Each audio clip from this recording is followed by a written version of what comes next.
మాట. ఇప్పుడు బాగా ఇబ్బంది కొలిమిలో ఉన్నావా? నీ మాట ఎప్పుడు ఏముండాలి తెలుసా?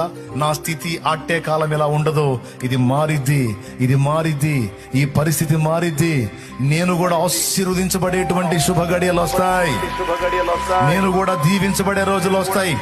ఈ రోజు అద్దె ఇళ్ల కోసం తిరుగుతున్నా, రేపు నేను నలుగురికి అద్దెకి ఇచ్చేటట్టు నాకు సమృద్ధిని నా దేవుడు ఇవ్వగలడు.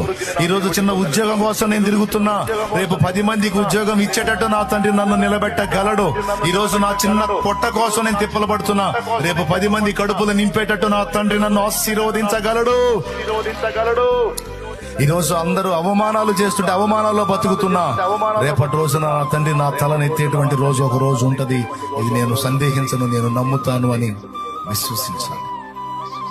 అది నీ విషయంలోనైనా, నీ బిడ్డల విషయంలోనైనా, నీ పిల్లల గురించి కూడా